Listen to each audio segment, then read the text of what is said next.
창세기 45장 지난 시간에 하고 46, 47, 48, 49, 50 50장을 이렇게 뛰어넘고요. 이제 출애굽기 말씀을 살펴보겠는데요.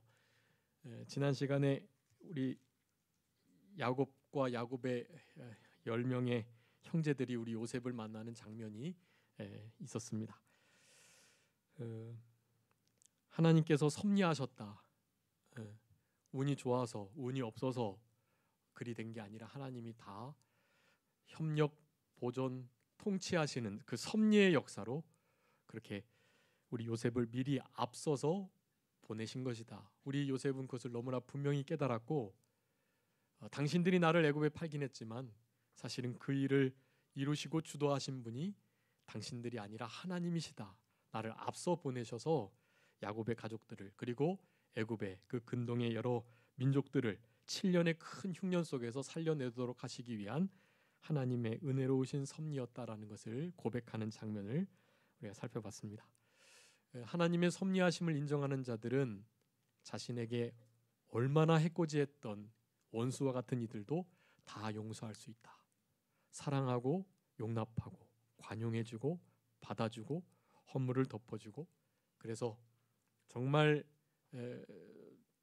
죽어도 시원찮을 사실은 그러한 일을 혹시 행했다 할지라도 하나님의 섭리를 믿고 그리스도 안에 사랑 안에 행하는 자들은 저들의 허물과 죄를 자신을 향한 치명적 잘못과 범죄를 용서해 줄 수 있다.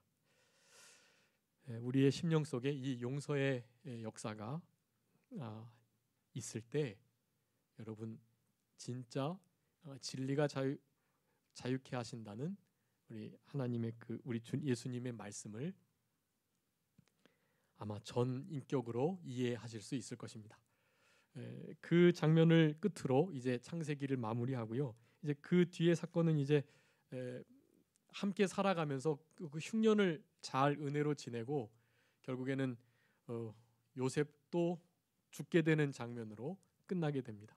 그 끝나는 장면에서 요셉이 우리 야곱과 같이 그런 유언의 말씀을 하는 거예요. 나의 이 시체 이 뼈를 애굽에다가 묻지 말고 장사 지내지 말고 그냥 입관만 했다가 나중에 하나님께서 부르실 바로 그날에 나의 이 뼈들을 메고 가나안으로 가달라 그런 유언을 하고 마치게 됩니다. 막벨라 굴에 장사되지는 못하고요. 여호수아 말씀에 의하면 그 세겜 있는 그 굴에 장사가 된다는 말씀을 하고 있습니다. 그렇게 해서 창세기의 말씀이 마무리가 되고요. 그 마지막 장면에서 형들이 야곱이 죽고 나니까 요셉을 향해서 갑자기 두려운 마음이 생겼습니다. 아버지가 돌아가셔가지고 이 요셉이 이제야 기회는 왔다 생각하면서 우리들에게 해코지를 하지는 않을까 그런 마음을 가졌었는데 그런 마음을 우리 요셉이 불식시키고 내가 끝까지 형님들을 가족들을 잘 돌보겠다는 약속을 하면서 그 이스라엘이라는 형제가 이제 곧 나라를 이루게 될 아주 중요한 국가 형성의 기반 기틀을 마련하는 참된 사랑과 화해의 장면으로 우리 창세기의 말씀이 마치게 되는 것입니다. 그래서 이제 출애굽기 오늘 봉독한 1장 1절부터 22절의 말씀을 하고 있습니다. 제목이 무엇이라고요? 한번 다 같이 해보겠습니다. 제목 시작. 고통당하는 이스라엘. 여러분 이 이스라엘은 야곱의 또 다른 이름인데요. 이제 창세기에 나오는 흔히 말하는 그 중요한 족장들, 족장 시대의 그 족장들, 아브라함으로부터 시작되는 아브라함과 이삭과 야곱의 12 아들들 가운데 특별히 요셉을 필두로 한 그 4대 족장의 역사가 맞춰지고요. 그 3대 족장인 야곱의 또 다른 이름이 이스라엘이었는데 이제는 이 이스라엘이 단지 야곱이 아니라 야곱의 또 다른 이름이 아니라 우리 하나님께서 원하고 계획하셨던 신정국가 하나님의 뜻을 이루는 정치와 또 그 종교가 일치되는 그러한 하나님이 기뻐하시는 참된 국가, 그 이스라엘이라는 국가는 이제 나중에 영원한 하늘나라의 모형이 되는데요.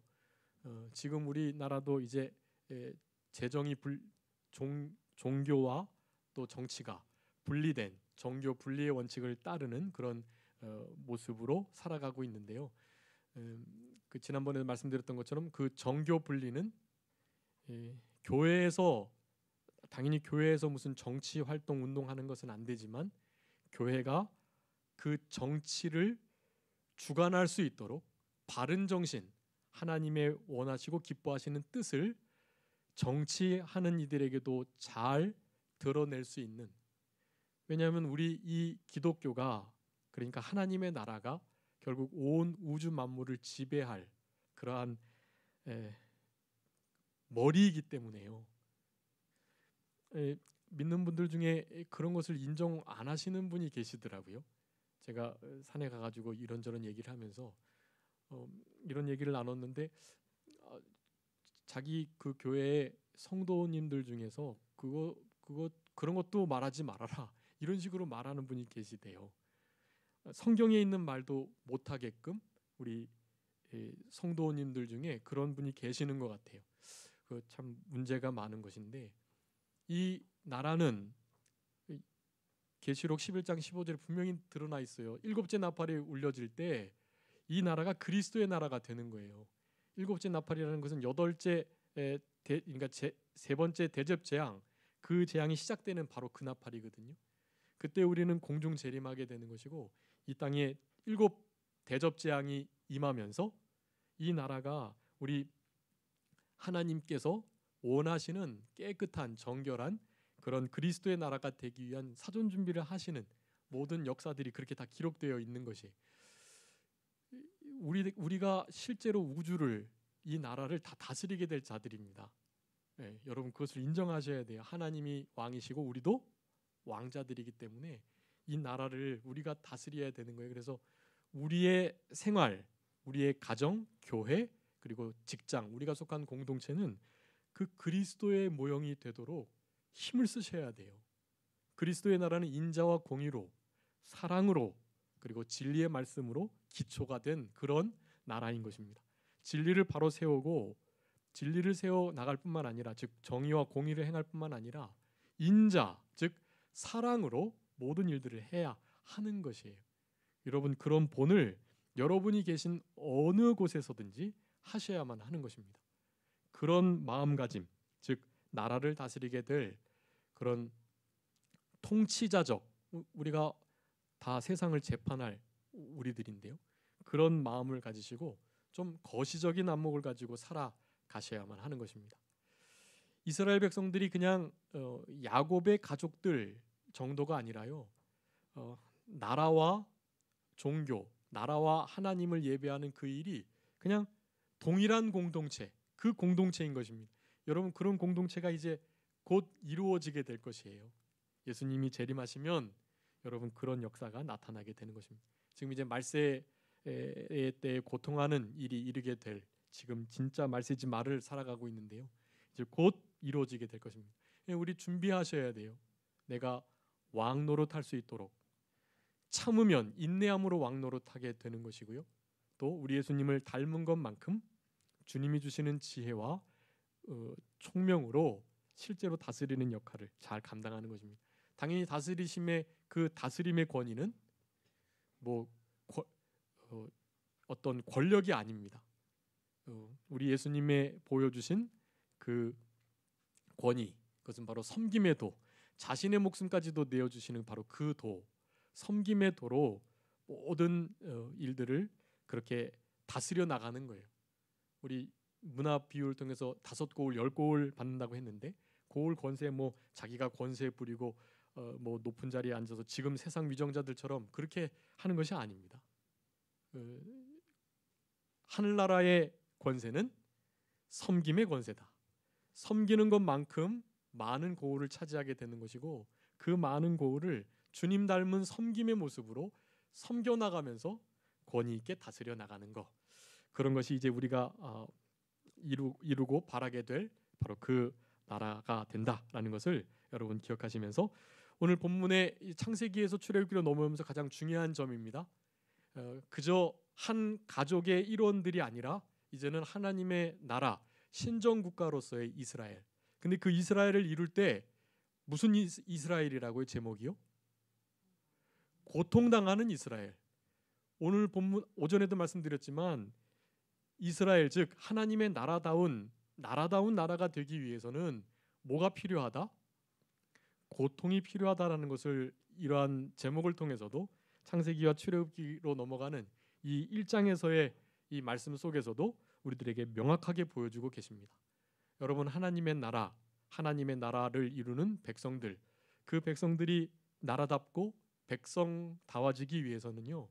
여러분 다른 것이 필요한 것이 아닙니다. 무엇이 필요할까요? 고통이 필요한 것입니다.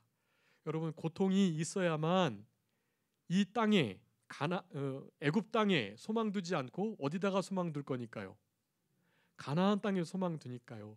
이 땅에서 잘 되고 막 형통해 나가고 번성한 것처럼 막 땅을 막 차지하고 막 이렇게 돼 버리면 결국에는 하나님께서 약속하신 그 영원한 가나안, 실제적인 그 가나안 땅이 영원한 안식처를 의미하는 것인데 하나님의 권고하심이 세초부터 세말까지 있는 곳, 하나님께서 이른 비와 늦은 비를 때를 따라 적당하게 내려주시는 곳, 비록 거기가 비를 흡수하는 그런 돌짝밭이고 또 바위고 골짜기고 그런 곳인데 거기에서 사실은 농사하기 어려워요.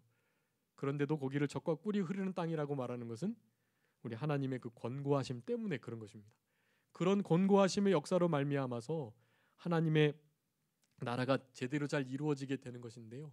그런 나라를 그렇게 이루기 위해서는 그냥 되는 것이 아니다. 그 나라를 정말 소망할 수밖에 없게끔 이 땅에서 믿음을 지킴으로 인한 여러 가지 환난과 어려움, 고통이 따르게 된다라는 것을 말하는 것입니다. 그래서 오늘 본문에서 이제 1절부터 22절까지 물론 역사적인 이스라엘의 어떤 현재의 그 상황 그리고 그들의 형편들을 말하고 있지만 여러분 이것을 단순히 그렇게 보시면 안 돼요.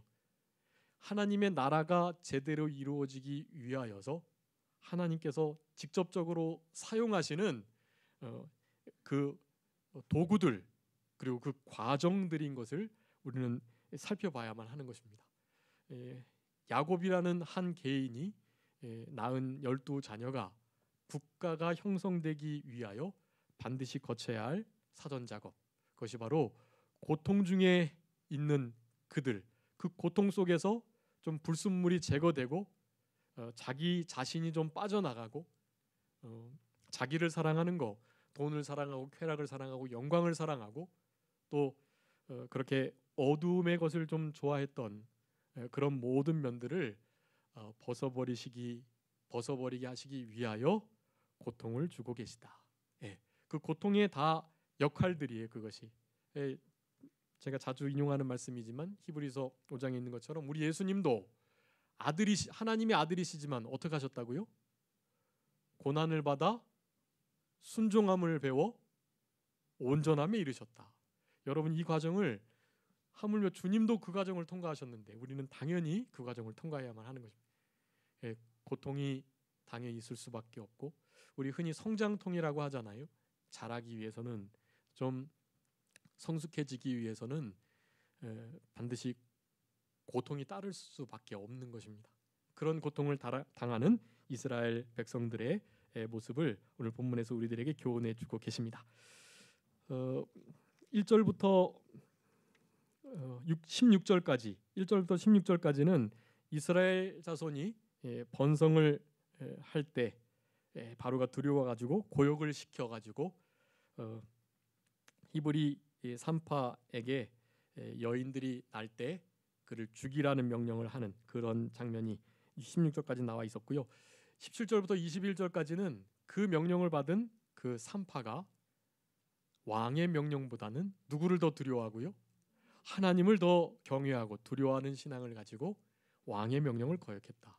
그리고 이스라엘 백성 거기 남자를 죽이라고 했는데 남자는 생명력 있는 성도를 가리키는 것입니다. 물론 여자도 생명력이 사실은 여자에게 있지만 그 원론상 그리고 창조의 순서상 남자에게로부터 생명이, 왜냐하면 여자가 누구로부터 나왔으니까요? 아담으로부터 나왔기 때문에 당연히 이제 그 이후로부터는 하와로부터 모든 남자와 여자가 낳게 된 것입니다. 그렇지만 어쨌든 생명의 근원은 하나님이 아담을 창조하시고 그 아담으로부터 여자를 만드셨다는 것. 그래서 두 개가 마치 계란과 닭이 누가 먼저냐와 같은. 근데 명확하게 먼저인지 우리는 알죠. 계란이 먼저예요? 닭이 먼저예요? 닭이 먼저죠. 이해할 수 없죠. 하나님의 말씀을 제대로 믿고 진리를 따르는 사람은요, 세상에서 막 모순되는 것이고 야 이게 뭐가 먼저인지 모르는 그런 이들에게 너무나 명확한 진리의 답을 제시해 줄 수 있습니다. 닭이 먼저예요? 달걀이 먼저예요? 당연히 닭이 먼저입니다. 누군가 그렇게 물어보시면 그렇게 말씀하셔야 돼요. 닭을 하나님께서 지으셨기 때문에 당연히 닭이 먼저인 것입니다. 알에서 닭이 나오니까 알이 먼저지라고 말하는 것은 무지로부터 나오는 것입니다.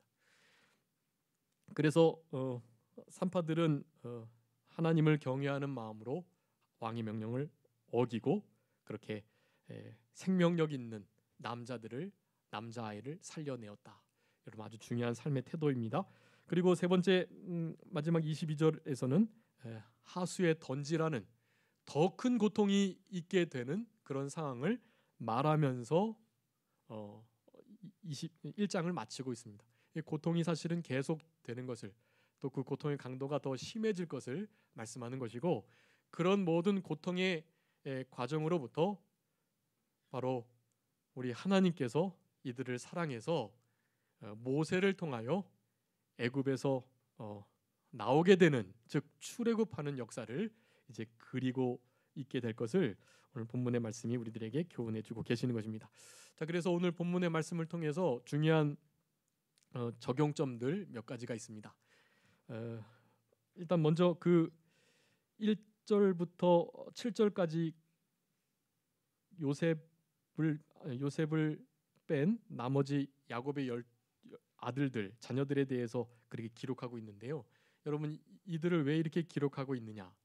그것은 이 출애굽기로 인하여서 나라가 형성되는, 이스라엘에는 나라가 형성되는 그 과정 중에 이 야곱의 자녀들이 아주 중요하게 사용되었다라는 것을 말해주고 계시는 것이고, 사실은 우리가 지금 좀 구분해서 보고 있긴 하지만 창세기, 출애굽기, 레위기, 민수기, 신명기 이 5권은 한 권으로 원래 묶여 있는 것입니다. 근데 이제 이 출애굽기를 시작할 때 이 장면을 이제 조금 세분화해서 이게 좀 그러니까 좀 나눈 것이에요. 여기다 살짝. 원래 책이 다른 것이 아니에요. 우리는 이게 책이 구분되어 있지만 옛날에는 그냥 한 권으로 다 묶여 있었던 책들입니다. 그래서 창세기에서 끝난 게 아니라 창세기로부터 계속 연결되는 책인 것을 우리들에게 말씀해 주시고자 이 야곱의 12 자녀들을 그렇게 기록한 것이다라고 할 수가 있겠습니다. 그것은 우리들에게 그런 교훈을 줍니다. 하나님의 약속의 말씀은 계속 이어지고 그리고 결국 반드시 성취된다라는 것입니다. 여러분 중요한데요. 한번 따라해볼까요? 하나님의 약속의 말씀은 이어지고 결국 성취된다. 네, 여러분 지금 그 하나님의 약속의 말씀을 받은 자로 지금 살아가고 계세요. 근데 여러분 때에 끝나시면 안 돼요. 그것을 어떻게 해야 된다고요? 이어지도록 하셔야 돼요. 지금 요셉을 모르는 다른 세대가 지금 일어났는데 다른 세대가 나오면 안 돼요. 다음 세대가 나와야죠. 사사기에 지금 그런 내용이 나오는데, 사사기에서는 더 이상 하나님의 그 창조의 역사, 구속, 구원, 그 은총의 역사를 보지 못한 이들이 태어나게 되는 것입니다. 특별히 여호수아를 알지 못하는 이들, 여호수아와 비롯한 갈렙 그리고 장로들의 그 생생한 살아있는 하나님의 사한 역사들을 더 이상 보지 못한 자들이 일어날 때 그것이 계승이 되지 않아 가지고 끊쳐지는, 그래서 죄를 계속 범하고 하나님의 징계가 임하고 이런 일들이 사사기에는 계속 일어나는 거예요. 그것은 다음 세대가 아닌 우리의 다음 하나님의 뜻과 목적을 이룰 아주 훌륭한 하나님의 사람들을 세운 게 아니라 하나님을 모르는 다른 세대, 다른 세대가 일어나도록 했기 때문에 하나님의 말씀이 언약의 말씀이 이어지지 못했기 때문에 그런 일이 일어났던 것입니다. 그러니 우리들만 우리들의 신앙을 지켜나갈 것이 아니라 이 정통 보수 개혁주의 신앙을 여러분 반드시 우리 자녀들에게 물려주셔야만 해요. 저도 우리 성도님들을 위해서 기도하면서 늘 그렇게 기도합니다. 우리 귀한 우리 영화교회 성도님들의 복된 신앙이 이 보수적이고 정통적이고 개혁주의적인 이 성숙한 신앙이 우리 성도님들의 자녀들에게 고스란히 이어지기를 간절히 바라는 마음으로 기도해요. 근데 제가 기도하는 것만으로는 안 되고요. 우리 성도님들께서 힘을 쓰셔야만 합니다. 신앙의 본을 보이시고 우리 주님과 교통하는 모습을 보이시고 주님 앞에서 살아가는 주님을 정말 벌벌 떨며 두려워하는 그런 모습을 보여주셔야만 합니다. 주님을 최고로 사랑하는 모습을, 주님의 그 인자를 바라고 어려운 환경 중에도 주님을 의심하지 않고 주님의 선하심과 의로우심과 은혜로우심을 높이고 찬송하시는 그런 모습을 보여주셔야 돼요. 그래야만 그들도 그 신앙 안으로 들어오게 되는 것입니다. 안 그러면 다 빼앗겨 버려요. 잃어버리고 마는 것입니다. 우리 대에 끝나버리면 너무나 아까운 진리이고 너무나 아까운 그런 신앙의 노선, 계대인 것입니다. 이 일을 다른 사람이 그저 덕보고 참여하지 않도록 우리 성도님들의 자녀들에게 그 일이 이루어질 수 있도록 반드시 약속의 말씀을 이어가셔야만 하고 그 이어진 말씀은 결국 어떻게 된다? 성취된다라는 것을 여러분 꼭 기억하셔야 되겠습니다. 이어지고 성취되는 것, 이것이 성경 전체의 큰 원리예요. 이어지고 반드시 성취된다. 여러분 성취되는 일이 좀 늦어지는 것처럼 보일 수는 있어요. 우리 그 하박국 한번 읽어주세요. 하박국 2장 3절. 시간이 없으니까 좀 빨리 읽어주세요. 하박국 2장 3절. 하박국서 2장 3절. 이 묵시는 정한 때가 있나니 그 종말이 속히 이르겠고 결코 거짓되지 아니하리라. 비록 더딜지라도 기다리라. 지체되지 않고 반드시 응하리라. 아멘. 여러분 묵시는요 반드시 어떻게 된다고요? 반드시 이루어지는 것이에요.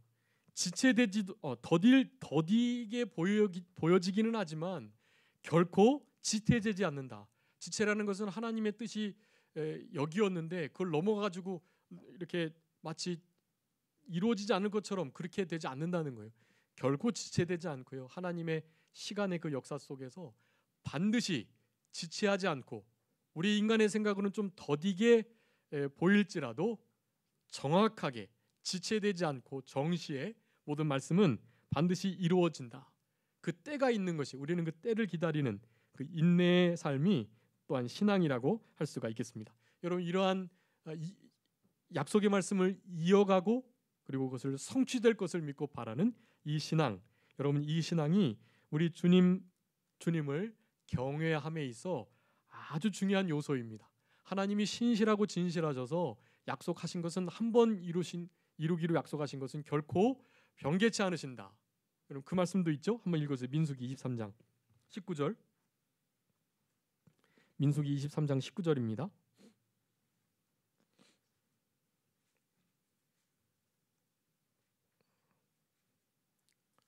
빨리 찾아주세요. 23장 19절.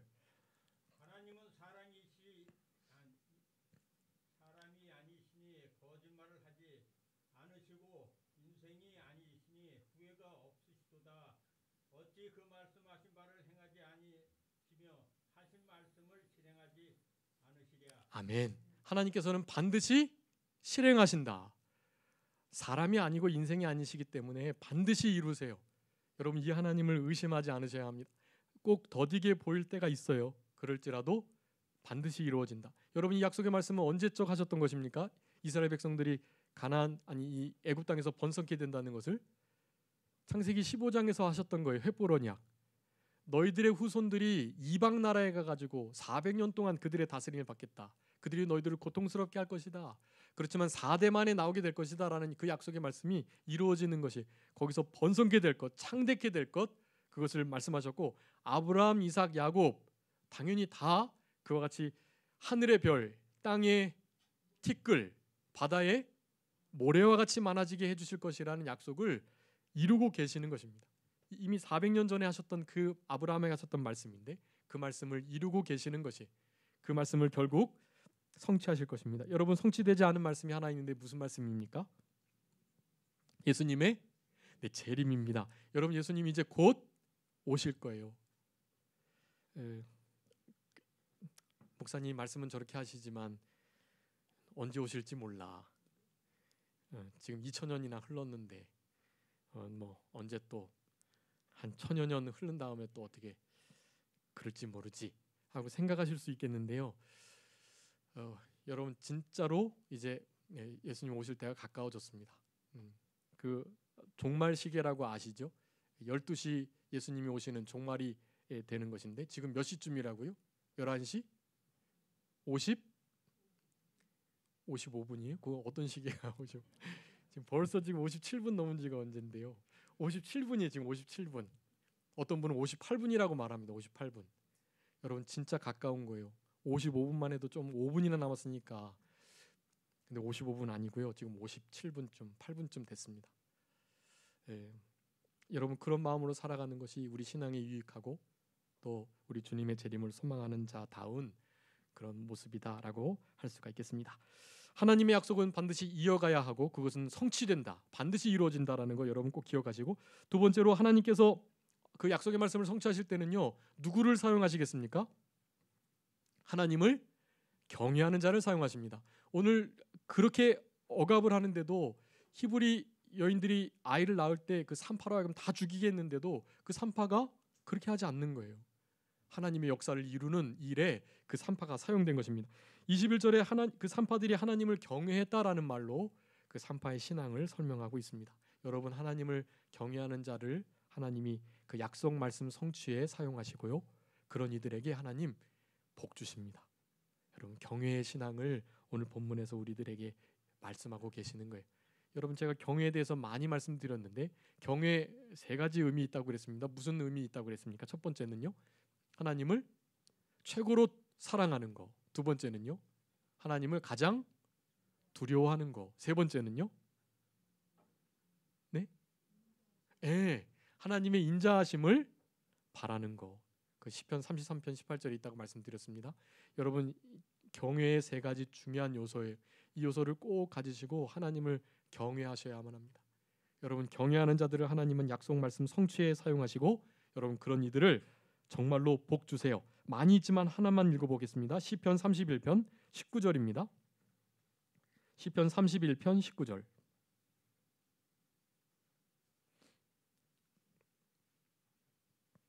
주를 두려워하는 자를 위하여 쌓아두신 은혜 곧 주께 피하는 자를 위하여 인생 앞에 베푸신 은혜가 어찌 그리 큰지요. 아멘.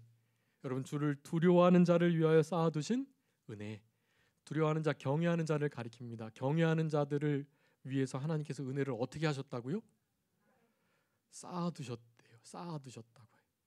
우리 지더령 목사님 오셔가지고 한번 이 말씀하셨습니다. 그냥 은혜가 보통 은혜가 아니다. 어떤 은혜?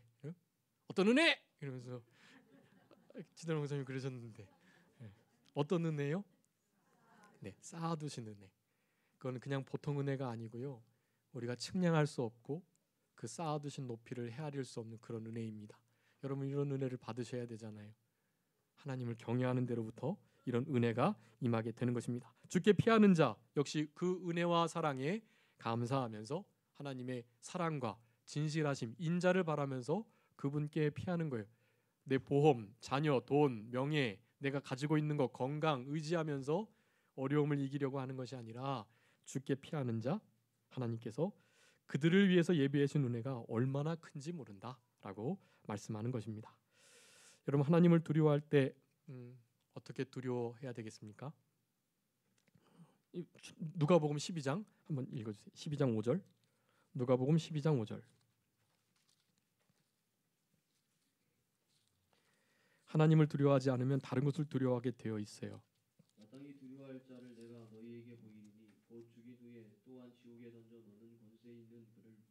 두려워하라. 내가 참으로 너희에게 이르노니 그를 두려워하라. 아멘. 우리 예수님께서 가끔씩 2번 강조하는 말씀들이 좀 있는데요. 그 진실로 진실로인데요. 그것 이외에 이렇게 2번 강조하는 것이 거의 없으세요. 근데 이 마땅히 두려워할 자에 대해서 말씀하시며 두려워해라. 내가 다시 말하노니 그를 두려워해라라고 말씀합니다. 세상 사람들은 우리의 목줄을 생명줄을 혹시 잡고 있을 수 있어요. 근데 우리 목숨 죽이는 거 그것은 뭐 아무것도 아닙니다. 우리는 사실은 죽는 게 아니라 뭐 하는 거니까요. 자는 거니까요. 그냥 일찍 잠든 것뿐이에요. 어떻게 할 수 없어요. 그들이 우리의 중생한 영을. 근데 그 영혼을 지옥에 던져 넣는 분이 계세요. 여러분 그분을 진짜 두려워하셔야 됩니다. 우리 히브리 이 3파는요. 그런 마음을 가지고 있었던 거예요. 왕의 명령이 준엄한데 그래도 자기 목숨 어떻게 하는 건 뭐 왕이 할 수 있겠지만 이거 명령 어기면 나의 영혼을 어떻게 하실 수 있는 그분을 대적하게 되는 일인데 그렇게 할 수 없는 거예요. 여러분 그런 하나님을 향한 두려움에 이 경외의 신앙이 있어야 할 것입니다. 여러분 그럴 때 그런 이들에게 은혜를 주시고 그런 일을 통해서 하나님의 약속의 말씀을 어떻게 하신다? 성취해 가신다. 이루어 가신다라는 것입니다.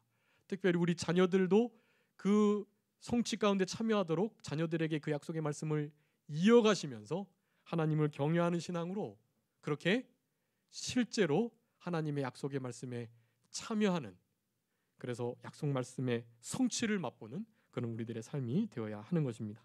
마지막 하나 짧게 말씀드리면 언약의 말씀이 이렇게 성취되는 중에도 고통이 어떻게 될 수 있다? 더 가중될 수 있다라는 사실입니다. 이제는 나일강에 던져버리라고 해버리는 거예요. 그냥 남자만이 아니라 그냥 나오는 대로 남자는 다 그냥 던져버리라는 거예요. 여러분 하나님 말씀을 순종하고 약속의 말씀이 성취가 됨에도 불구하고 그 환경과 그 역사는 더 혹독해질 수 있다라는 것을 여러분 기억하시고 그런 모든 환경들을 하나님께서는 허락하시는 이유 이스라엘 나라다운 하나님의 나라다운 나라를 이루기 위해서 하나님만을 의지하고 하나님께만 간구하고 부르짖을 수 있도록 그렇게 하신다. 우리 고린도후서 1장 9절 말씀 우리가 주일 오전에 살펴봤었죠. 사도 바울이 마음의 사형 선고를 받은 것처럼 되어 있었는데 그렇게 그들을 사도 바울의 일행을 모신 이유가 분명히 있었습니다. 그것은 자기를 의뢰하지 말고 누구를요? 죽은 자를 다시 살리시는 하나님만 의뢰케 하기 위함이다라고 말씀합니다. 우리에게 고통이 더해지는 것은 바로 그런 이유가 있다는 것을 여러분 기억하시고 아무쪼록 고난이 있을 때 예수님도 고난으로 인하여 순종함을 배워 온전함에 이르셨다는 히브리서 5장 8절 9절의 말씀처럼 그 고난을 순풍 아닌 그 역풍을 우리의 앞으로 더 빨리 가는 주님께 가까이 가는 그런 계기로 기회로 삼으셔가지고 우리 주님이 주시는 힘과 능력으로 약속 말씀 성취에 사용되시는 귀한 우리들의 남은 생애가 다 되어야 되겠습니다. 자, 기도하겠습니다.